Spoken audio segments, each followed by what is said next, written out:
یہ کوئی مجھ پہ احسان نہیں کر رہے، اللہ کہہ رہا ہے یہ تو میں تمہیں کہا کہ تم اپنے آپ کو بچا کے چلو۔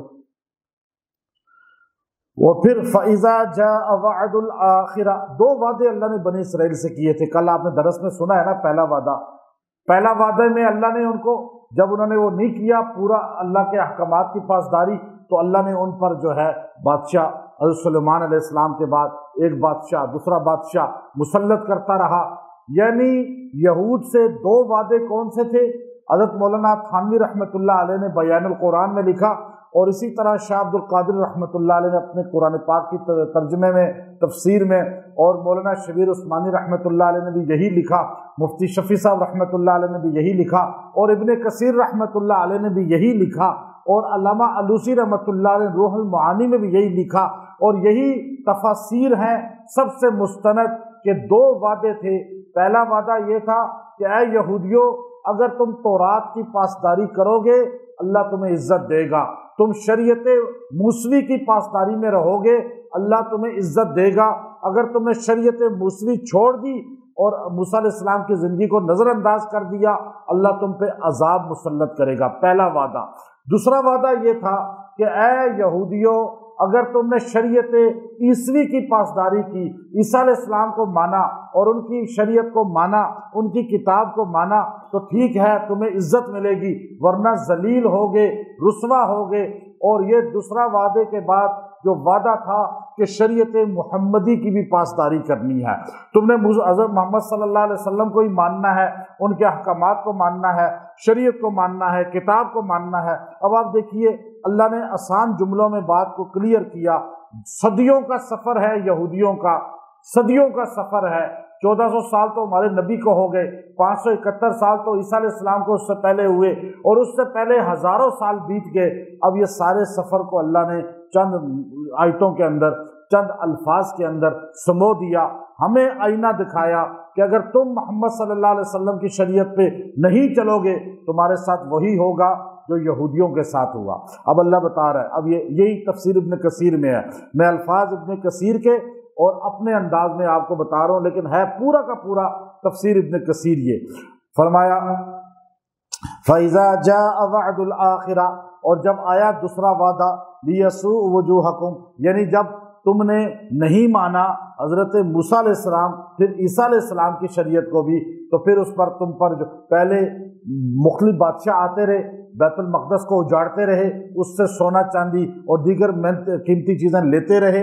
اس کے بعد دوسرے وعدے میں بھی بادشاہ آئے، وہ قیصر تھا، روم کا بادشاہ تھا، اور اس نے آ کر جو ہے بیت المقدس پہ حملہ کیا، یہودیوں کو گرفتار کیا، 1,70,000 گاڑیوں پر، گدھا گاڑیوں پر وہاں کے نوادرات، وہاں کا قیمتی سامان وہ سارا کا سارا لاد کر وہ روم لے گیا، اور بہت سے یہودیوں کو گرفتار کر کے قیدی بنا کر، ان کی عورتوں کو غلام بنا کر، بچوں کو غلام بنا کر لے گیا اپنے ساتھ۔ اللہ نے فرمایا لِيَسُوءُ وُجُوهَكُمْ، تمہارے چہرے اداس کر گیا، وہ دوسرا وعدہ تمہارے چہروں کو ذلیل کر گیا، تمہیں ذلت کے اندر دھکیل دیا۔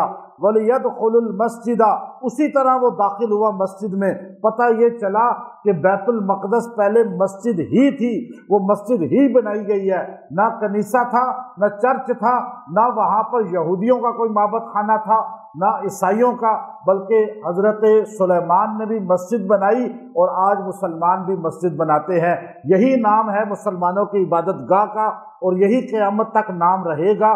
جس نے بھی مسجد کے نام کو تبدیل کیا وہ مسلمانوں میں سے ہوا ہی نہیں کبھی، اور ہوگا بھی نہیں کبھی۔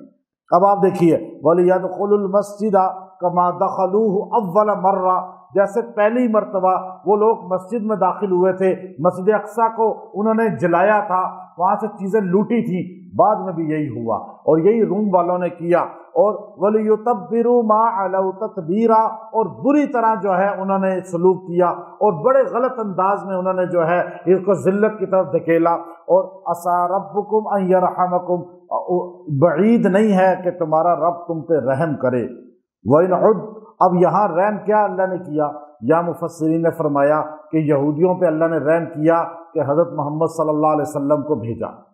اب انہوں نے کہا اب مان لو ان کی بات، اب مانو گے رحم ہوگا تم پر، اور تمہیں بخش دیا جائے گا، تمہیں عزت دوبارہ معاشرے میں ملے گی۔ حضرت موسیٰ کے بعد حضور علیہ السلام تک یہودیوں کو دنیا میں عزت نہیں ملی، عزت نہیں ملی۔ کیوں؟ پیسہ تھا، ہر چیز تھی، لیکن نبی کی بات کو نہیں مانتے تھے۔ موسیٰ علیہ السلام پھر عیسیٰ علیہ السلام کی، حضور کا زمانہ آ گیا، عسیٰ ربکم ان یرحمکم، اب تم پہ رحم ہو سکتا ہے، تم محمد صلی اللہ علیہ وسلم کی مان لو، کو نہیں مان لو، ان کی باتوں کو ماننا ضروری ہے۔ وَإِنْ عُدْتُمْ عُدْنَا، اب یہ دھمکی ہے، وَإِنْ عُدْتُمْ، تم وہی کرو گے نا کام جو تمہارے باپ دادا نے کیا، عُدْنَا، ہم بھی وہی کریں گے جو ان کے ساتھ ہم نے کیا، تم نافرمانی کرو گے ہم پکڑ لائیں گے۔ اب اللہ کیسے پکڑتا ہے؟ یہاں پتہ چلا اس آیت میں، اللہ جب کسی پہ ناراض ہوتا ہے، پکڑ لاتا ہے، تو قوموں کو اس پہ مسلط کرتا ہے۔ جیسے ہم سے اللہ ناراض ہے، ہم پہ اللہ نے امریکہ کو مسلط کر دیا، ہم پر اللہ نے انگلینڈ کو مسلط کر دیا، ہمارا ایک عدالتی نظام اسلام کا نہیں ہے، ہمارا ایک تھانے کچہری کا نظام اسلام کا نہیں ہے، ایک ہمارے ملک کے اندر آئین، شکیں، عمل درآمد جنہیں کہا جاتا ہے، اسلام کی نہیں ہے۔ کیوں؟ ہم پہ آج کفر مسلط ہو چکا ہے، ہم نے بھی اپنے نبی کی بات کو چھوڑا ہے، تعلیمات کو چھوڑا ہے، تو آج مسلمان اسی طرح ذلیل ہو رہا ہے جیسے ایک وقت میں یہودی ذلیل ہوتا تھا۔ یہ وجہ لکھی ہے مفتی شفیع صاحب رحمۃ اللہ علیہ نے، تو فرمایا وَإِنْ عُدْتُمْ عُدْنَا، تم وہی کرو گے باپ دادا والا کام، ہم بھی وہی کریں گے جو ان کے ساتھ ہوا۔ ہمیں اللہ نے گویا کہ کہا کہ تم بھی اپنے باپ دادا والا کام کرو جو صحابہ اہل بیت کرتے تھے، جو اولیاء اللہ کرتے تھے، جو جس طرح اولیاء اللہ نے لوگوں کو مسلمان کیا، ایک ایک ولی کے ہاتھ پہ 90 لاکھ بندہ مسلمان ہوا، اجمیر والی دھرتی پہ جا کے پوچھیں آپ، لیکن ہم نے ان کا کام چھوڑ دیا، ہم نے صحابہ والا کام چھوڑ دیا، ہم نے اولیاء اللہ کی تعلیمات کو چھوڑ دیا، ہم نے آپس میں لڑنا شروع کر دیا، اور ہم نے قرآن کو چھوڑ دیا، تو آج ہمارے ساتھ وہی ہو رہا ہے جو کسی وقت میں کس کے ساتھ ہوتا تھا؟ ہو رہا نہیں ہو رہا؟ آج ہم کہتے ہیں ہم ہر جگہ ذلیل، ہر جگہ ہم نہیں پست، ہم آقا علیہ السلام کے ماننے والے ہیں۔ فرمایا یہودی بھی تو موسیٰ علیہ السلام کے ماننے والے تھے، لیکن کیوں ذلیل ہوئے؟ اللہ نے اس آیت میں بتایا، انہوں نے نبی کو چھوڑا، نبی کی تعلیمات کو چھوڑا۔ آج دنیا میں اتنے مسلمان ہیں کہ دنیا کا نمبر 1، میں جہاز میں بھی تھا، میں جا رہا تھا موزمبیق افریقہ کے سفر پہ، تو میرے ساتھ ایک سکھ بیٹھا تھا، بڑا اسکالر تھا، اس نے گپ لگانی شروع کر دی، تو مجھے کہنے لگا کہ آپ کو پتہ ہے دنیا میں سب سے زیادہ تعداد کس مذہب کی ہے؟ میں نے کہا عیسائی، میرے ذہن میں یہی تھا۔ اس نے کہا نہیں، دنیا میں نمبر 1 تعداد مسلمانوں کی ہے۔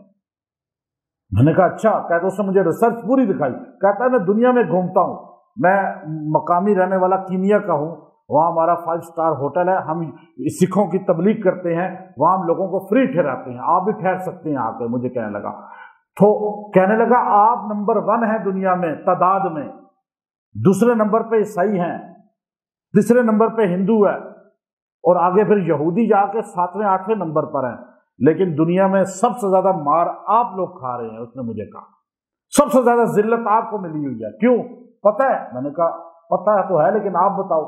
کہتا ہے آپ نے اپنے نبی کی تعلیم چھوڑ دی ہے۔ یہ کون کہہ رہا ہے؟ مجھے سکھ کہہ رہا ہے۔ میں حیران ہو گیا اس کی بات۔ میرے ساتھ ہمارے ڈاکٹر صاحب تھے، مفتی صاحب، تو میں نے ان کو کہا دیکھو اس کی بات سنو۔ کہتا ہے آپ نے جب اپنے نبی کی تعلیم پہ آ جائیں گے تو آپ اسی طرح عزت والے ہوں گے جیسے آپ کے آباء و اجداد تھے۔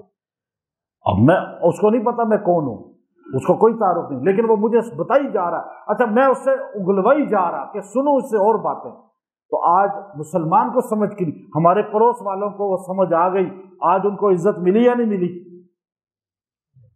چپل پہن کے، پگڑیاں پہن کے، کوئی ان کے پاس گاڑی اچھی نہیں، کوئی اچھا خوراک نہیں، لیکن آج دنیا میں ان کو تھوڑوں سو کو عزت مل گئی۔ ہم پست ہیں اور پست رہیں گے جب تک قرآن کو نہیں پکڑیں گے۔ اگلی آیت پھر کل درس میں آ جائے گی وہ بھی۔ اچھا پھر فرمایا اللہ نے کہ میں اسی طرح تمہارے ساتھ کروں گا جو تم کرو گے۔ میں بدلہ ایسا یہ نہیں ہے کہ ہم حضور کے امتی ہیں جی اور ہم گناہ کرتے جائیں اور اللہ ہمیں نوازتا جائے، نہیں، یہ اللہ نے یہاں کہہ دیا کہ تم تو کوئی چیز نہیں ہو۔ موسیٰ علیہ السلام کی امت کہتی تھی ہم اللہ کے بیٹے ہیں، یہودی کہتے تھے نحن ابناء اللہ واحباؤ، محبوب ہیں اللہ کے، بیٹے ہیں اللہ کے، ان کو میں نہیں بخشا تو تمہیں کہاں چھوڑوں گا میں، تم تو سیدھے ہو جاؤ پہلے۔ پھر فرمایا وجعلنا، یہ تو دنیا میں پکڑوں گا نا نبی کی تعلیمات چھوڑنے کی وجہ سے، وجعلنا جہنم للکافرین حصیرا، آخرت میں تمہیں جہنم میں دھکیل کر پھینکوں گا، وہ تمہارا ٹھکانہ بنے گا۔ اب یہاں جو اللہ کی عذاب سے بچنے کے لیے، اللہ کی رحمت میں آنے کے لیے کوئی گناہ خطا ہو جائے، اس آیت کو پڑھیں، کم از کم جو ہے 100 مرتبہ اتنا جملہ پڑھ لیں، اور اگر آپ روزانہ اس کو 100 بار پڑھیں گے، آپ کو اللہ پوری زندگی پکڑ میں نہیں لائے گا۔ ہمارے سے 1000 گناہ ہوتے ہیں، خطائیں ہوتی ہیں، ہماری تو نماز بھی غلط پڑھی جاتی ہے، ہمیں تو نماز میں بھی خیالات بہت اچھا بھی کر لیں وہ بھی ہمارا غلط، ہماری عبادت میں بھی غلطیاں، ہماری نیکیاں تو وہ بھی غلطیاں بنی ہوئی ہیں، گناہ تو ہے ہی غلطی۔ اللہ کی پکڑ سے بچنے کا اس سے زیادہ پرامن پرتاثیر مجرب کوئی عمل نہیں ہے قرآن میں، جو اللہ نے یہاں لفظ خود یہودیوں کو سکھایا لیکن ہمیں بھی سکھا دیا، ہمارے نبی کا ذکر گویا کہ یاد کر دیا کہ یہودیوں تم یہ کام کرو گے میں تم پہ رحم کروں گا۔ تو یہ آیت کا حصہ ہے، آیت نمبر جو ہے آپ یہ 8 سورہ بنی اسرائیل، آیت کا حصہ عسى ربكم ان يرحمكم، عسى کو سین کو لمبا کرنا ہے، تھوڑا سا کھڑا زبر ہے اس پہ، عسى ربكم ان يرحمكم، امید ہے، لفظ تو یہ معنی بنتا ہے کہ تمہارا رب تم پہ رحم کرے گا، لیکن مفسرین نے لکھا قرآن میں جب عسى آتا ہے تو اس کا معنی امید نہیں بلکہ یقیناً اللہ تم پہ رحم کرے گا۔ تو یہ جو عسى ربكم ان يرحمكم، عسى آپ سارے ایک بار پڑھ لیں، عسى ربكم ان يرحمكم، اتنا اس کو پڑھ لیں، اور اپنا جب بھی آپ یہ پڑھیں گے ایک دم اللہ کی رحمت متوجہ ہو جائے گی۔ وآخر دعوانا ان الحمد للہ رب العالمین۔